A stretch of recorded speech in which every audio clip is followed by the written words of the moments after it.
Амар мэндүү. Туулаа нэвртэй подкаст.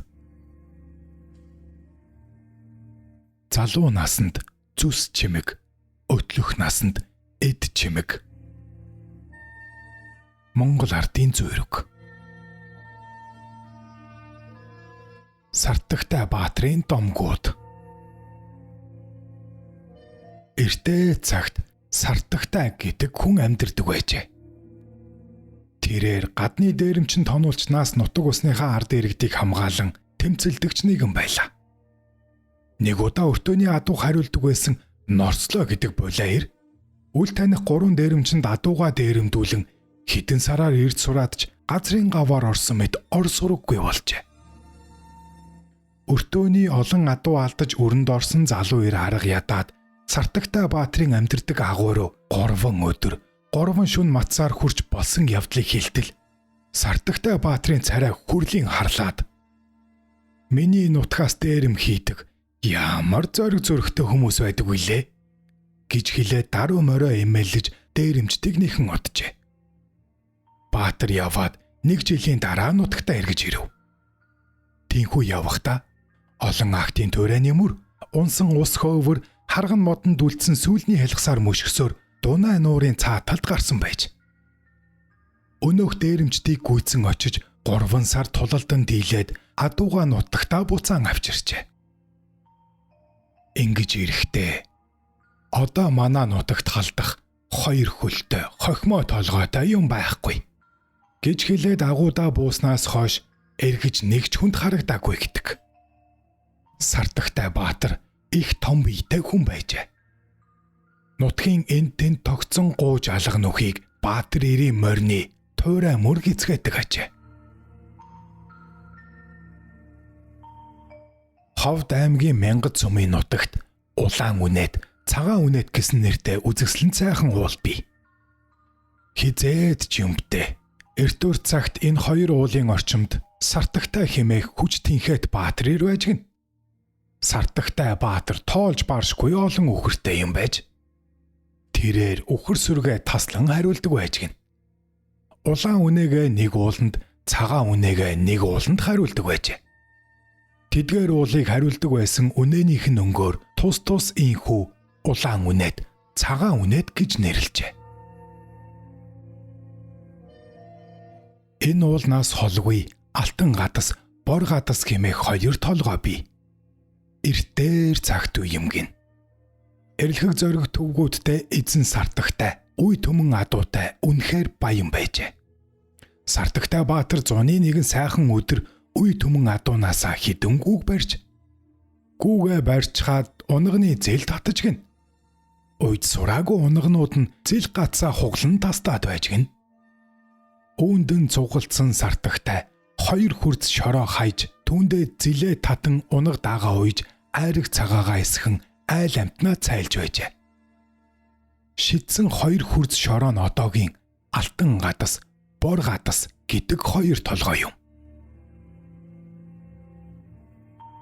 Гашгууртай уулнаас 2 ширхэг чулуу авч тавиад тэндээ зилээ татан унаг дагаа уйж байж. Тэр цагаас хойш нутгийн ард түмэн зил татсан тэрхүү 2 чулууг зил чулуу гэж нэрлэжээ. YouTube дээр Туулаа нэвртэй подкаст Сартагтай домгийг хүргэж байна. Увс аймгийн Наранбулаг сумын зүүнтэй Бор залаа, Эрдэнэ толгойгийн 2 уул бий. Бор залаа уулын орой хэсэг нь хүн зүсээд авчихсан юм шиг тэгшхэн байдг нь сонирхолтой. Бор залаа уулын зүүнтэй увс нуурын баруун талын хөдөөд энэ уулын хэсгийг аваа тавьчихсан юм шиг ганц өнчин толгой байдаг. Үүнийг нутгийн ардууд эртээр үеэс өнөө хүртэл домог болгон ярилцаар иржээ. Эртээ урдын цагт энэ уул залуухан. Энэ нутагт өвс ногоо элбэг дэлбэг үнэхээр сайхан нутаг байжээ. Гэтэл тэр нутагт гай таарж нэгэн аимшигт мангас ирж гин. Тэр мангас хүнээр хоолхийн хүмүүсийн эд баялагийг цөлмөн нэг газар овоолдог байжээ. Мөнхүү тэр нутагт Сартагтай хэмээх нэгэн сайхан баатар ир байж гин. Сартагтай баатар мангасыг дарахаар бор залаан орой дээрээс 1 хурц шороо ааван мөнөх мангас дээр хаян түүнийг устгажээ. Мангасын хамт их хэмжээний эрдэс тэр шороонд болгоцсон учраас нутгийн ардууд тэр цагаас хойш өнөөх толгойг Эрдэнэ толгой хэмээн нэрлэх болжээ. Увс аймгийн Малчин сумын нутагт мөн Сартагтай баатрын домгууд бий. Нэгэн жил Сартагтай баатар анд явж тун ихэд ядарч тогтхын шилийг дэрлэн баян хайрхан уулыг хөлөөрөө жин унтаж байтал хэсэг хулгайч түүний олзыг хулгайлан зүгтжээ. Сартагтай баатар төдөлгүй сэрж олзон үгүй болсныг мэдээд ихэд уурлаж тогтхын шил дээрээс нэгэн хурц шороо авч хулгайчийн хойноос шидэн тэднийг урсгажээ. Харин ингэж шороо шидэх замд нь Увс аймгийн Малчин сумын нутгийн Улаан булаг гэдэг газар хэсэгхэн шороо унсан нь одоогийн Харуул толгой юм. Мөнхүү баатар нэгэн өдөш унтахдаа хархираа төргөн уусаар дэр хийж хан хөхий хинти уусыг хөлөөрөө жин унтаж байж баатарэр биеийнхээ алжаалыг тайлан нойрсож байтал нойрон дунд нь нэг юм оролдох шиг санагдаж цочин сэртэл хэдэн ч он хөлийг нь мэрж байжээ. Сартагтай баатар нойрноос нь сэрээс нь чоннуудад уурсан бор залаа уулын оройн хэсгээс аваа шидчихжээ. Чоннууд ч бүгд дарагдан өгчээ. Уулын орой авч шидэхэд замд нь хэсэг шороо унан хоцорч газар дунсан тэр хэсэг нь бяцхан тоолгод болон тогтлоо. Тэр толгодыг нутгийн ардууд улаан толгой хэмээн нэрлэх болсон байна. Энэ нь одоогийн Увс аймгийн төвд бий. Сартагтай баатар их нутагтан довтолсон харийн дайсантай тулалдаж дарж буцах замдаа аяншин ядарч амрах газар ирж явтал урд хойд баруун зүүн дөрвөн талдаа мөнх цастай уултай гол горих шоржгонсон урссан нэгэн сайхан хөндийтэй даралджээ. Баатар ир энхүү сайхан хөндийд амархаар шидэж чандманлан тогтсон 3 улаан толгоогоор нь тулганы 3 чулуу хийж тогоогоо тавиад тунгалаг усаар нь цай чанан ууж ном саадаг хөө хуйгаа тайлан хойд уулыг нь дэрлэн урд уулыг нь өшөглөн унтаж амарсан гэдэг. Уг нутгийнхан Мөс цумын төвд байдаг 3 улаан толгойг Сартагтай баатрын тулганы 3 чулуу доод талд нь байдаг намхан хөх толгойг Сартагтай баатрын төлсөн галын үнс гэж домгөлдөг юм. Сартагтай баатар Амар санаа баатар хоёр хөөцөлдөж яваад Амар санаа нэгэн битүү уулыг дундуур нь завчаад гарчээ. Ингэхдээ Амар санаагийн дөрөө хангинж гарсан учир тэр нутгийг дөрөө ханги нүр гэж нэрлэжээ.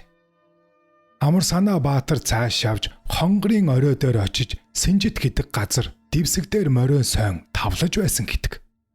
Синжит гэдэг нь морь үйдэг байсан нутгийн хад юм. Амар санаа, төмөр санаа, төгрөг наран гэсэн ах トゥ 3 байжээ. Гэтэл ах トゥ 3-ын нэгнийх нь эхнэр шулан байжээ. Түүнийг хөөж байгаад амар санаа бээр чулуудсан чулуу гэж том улаан чулуу дууд сумын нутагт бий. Хөтөл ус гэдэг газарт морины мөр мэт том хонхорхойнуудад ус тогтсон хонхор бий. Энэ нь амар санаагийн морины мөр гэж нэрлэдэг. Бэрээ хөөсөөр мянгатын нутгийн цагаан уулан дээр барьж авчээ. Ийхүү бэрийнхэн хөхний сүв асгарсан уулыг улаан үнэт уул гэж нэрлэжээ.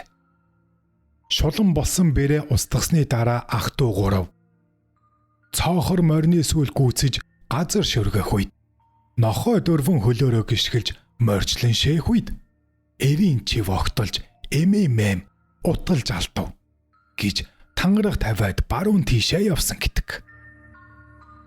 Домгийг сонсоод өөр төрсэн сэтгэлээ үлдээгээрэй. Дөрвөн зүг 8 завхист жолоо мушгиж буй таны аяны алтан шар зам үлцээтэй байг. Эрт дээр үед Сартагтай гэж хүмүүн байжээ.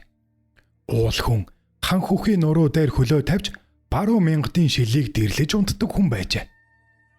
Нэгэн өдөр Сартагтай өөрийн 50 хүмүүсээс 10-ыг нь сонгоод миний хөлийн тавыг захтнаад байна. Үзээ тэр гэж яваалжээ. Тэгсэн тэр хүний хөлийг 7 чон идэж байсан гин. Сартагтай гэдэг хүн өөрөө 35 хатантай байсан гэдэг. Түүний 33 дахь хатан нь нэг хүү төрүүлсэн юмсанжээ. Тэрхүү хатныг улаан нэхэх ажлаар явуулжээ. Улаан нэхэх, уналгаа буцаан авчрах. Хатан нь ял хүүгээ орхиод 7-8 хоноход хүн ёр гидсэн өсөөд уйлдаггүй байжээ. Сардагтай хүүгээ яагаад ихийгээ ийм олон хоноод ирэх хугацаанд уйлаагүй болохыг бодоод нэгэн өдөр арга ухаан сийлээд байсан газраасаа нүүхээр шийдэв. Нүүхэд 77 тэмээ ачаа болсон гэдэг. Ачаагаа чөрхлөн 33 дахь хатандаа хөтлүүлээд 74 дахь тэмээнд хүүг нь ачаад өөрөө алсуур нуугдан учрыг нь олохоор харж явжээ. Чөрхлөх. Ачаа хөсгийн тэмээг хооронд нь бурандгаар холбох. Үхэр чөрхлөх. Хөллөг үхрийн толгойд чөрх зүлгэх. Нүүдлийн цуваа төгийн гэдэг газраар явж байв. Сартагтайг нэг харахад хатан нь 2 хөхөө ээлжлэн хойш шидэлж 74 тэмээний толгой дээгүүр давуулан хүүхдээ хөхүүлэн байж. Түүнийг үзээд сартагтай одоогийн 2 хөхөн химээх газар хоноглохоор шидэж ачаа хошоо тайлж орхиод 33 дахь хатнаа хүн биш шулмас болохыг нэгэнт мэдсэн болохоор устгахаар шийдэв. Тэгээ түүнийг хөөхөд гүйцэгдэхгүй юм. Улаан уулын хөдөөд барьж авч 2 хөхийг нь тайрч хайсанд уг газрын тэр уулыг 2 хөхөн гэж нэрлэх болов. Түүнийг дахин цаашөөж гизгийг нь тайрч хайсан газрыг Гэлбан гэж нэрлэв. Гэлбангаас талбан руу хөөж гүйцээд түүний холыг хардаг шидэт толийг нь авч хайсанд уг уулыг Толбон гэж нэрлэв. Толбонгоос хөөгөөд зогсоо хайрхан гэдэг домогт ууланд зогс гэж зогсоогоод уг уулаар дарж зогсоо хэмээн нэрлсэн юм гэдэг. Уг уул нь эргэн тойрон их усаар хүрээлэгдсэн байдаг. Сомын баруун урд хэсэгт орших завханчуудын онгон шүтэн болсон уул юм. Шолом ихнэр эцсийн амьсгаа хаах тэр мөчөд өнчин хүн өлөгчин нохоо хоёрын нутаг бол гэж хашгираад үгсэн гэдэг. Үүгээрэж тус суманд гадны ямар нэгэн ядуу зүдүү хүмүүс ирж хүний зэрэгтэй амьдарч сэтгэл тэнгэр явдаг тийм бахархууштай нутаг юм. Тэр үед 2 хөхийг нь ямар хэлбэртэй байна вэ гэж шинчихэд буг согооны эвэр хэлбэртэй уул гэж шинжжээ. Гэлбан гэдэг уулыг цэргээ дагуулсан ноён шинжжээ. Ингэж шинжсэн нь Гэлбангийн хой талд хаач гэдэг нэртэй ганц уул бий. Уг ууланд хатан гэр бий. Үүнийг шинжээ чинь Гэлбан гэдэг баатар ачаа. Гэлбангийн баруун талд гэр шиг ганцхан уул бий. Түүнийг онц гэдэг. Түүнийг шинжээж Гэлбан ноёны баруун гар гэж үзсэн. Толбонг тэр үеийн шинжээж ботхоо хөхүүлсэн энг гэж шинжсэн. Тэр домгийн дагуу уг уул орчмын нутгийг Тэмээний нутаг гэдэг. Тийм учраас тэр уулын нутаг дэвсгэр дээр 10,000 тэмээтэй баг бий. Зогсоо хайрхан хэмээх уулыг тэр үеийн шинжээч анчин хүний бууны хараа гэж шинжжээ. Тэгээд ч хой талаас нь харахад бууны хараа шиг харагддаг юм. Ийм сайхан домогт уул тус аймагт бий. Гэлбан ууланд тэр цагаас хойш ганц бормойртой 7 ямаатай хоош гэдэг нэртэй ганц бие хүн амьдардаг байжээ. Гэлбан ууланд булаг шанд худаг усгүй байжээ. Ховд аймгийн манхан сумын нутагт их харгуу байдаг. Тэр үед сартах тайвай ховдын голыг боож бээжинд оруулахар гуу татжээ. Гууга татаад хүрцээ тулаа зогсож байтал самган нь цайныхаа дээжийг өргөжээ. Хүүтэй ингэшиг буйлуул ботхонтой ингэшиг буйлуул гэж сартагтаа хэлэхэд эмгэн уурлаж эрг нь тохой бол буцаж булчин тохой бол гэхэд хар ус нуур тогтжээ. Ингэж хар ус нуурын хажуугаар их гуу бий болжээ. Хар ус нуурын голд авгай хэмээх уул бий. Энэ уул нь сартагтай гуайн эмгэний цацсан цайн их ус болсонд хурд шороо авч цацхад энэхүү уул тогтжээ. Сартагтай өвгөн ганц цагаан морьтой юм. Ямаатын уулын хатанд түүний морьны мөр бий гэдэг. Өвгөн үзэсгэлэнт эрх охинтой байгаад түүнийг алс хоолын бээжинд хадамд өгчээ.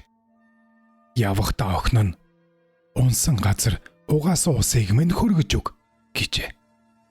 Сартагтай охиныхоо энжинд хар ус нуурыг бэйжин тийш урсгахаар совог малтав. Совог малтах үед тусалсангүй гэж бэрээ алах гээд хөөхөд цаадхан замдаа нөмрөг хөдрөгөө хайчихжээ. Иймд эдгээр газрыг нөмрөг, хөдрөг гэж тус нэрлсэн байна. Бэрэн зүхтаан явсаар даян дээрх болжээ. Өвгөн ганцаар хар ус нуурын усыг бэйжин хүртэл совог татан урсгаад унсан газар угаасан усыг чинь хазаартаа морь шиг хальгуулад хамартай тэмээ шиг буйлгуулад ирлээ гэж охинтой хэлтэл ус нь эргээд урсав гин. Ингэхтэн Сартагтай буцаад урссан булжин толгой бол эргээд урссан эрэг тохой бол гэд нэг хурц шороо хайснаас шууд тагларч одоогийн булжин эрэг гэсэн нэртэй хоёр толгод бий болов. Сартагтай совгийн уул мөргөж бий. Эдгээр газар нь Завхан аймаг болон Ховд аймгийн Эрдэнэ бүрэн сумын нутагт буй. Ийхүү совгийн усыг буцаад урсгад Сартагтай охин их нутгийн мань ус эргээд явчихлаа. Нэг шанагч болов авч үлдээ гэд шанагаараа хутгаж үлдсэн бөгөөд ийн шанаг нэртэй нуур тогтсон гэдэг. Энэ нуур одоогийн Өвөр Монголын нутагт бий.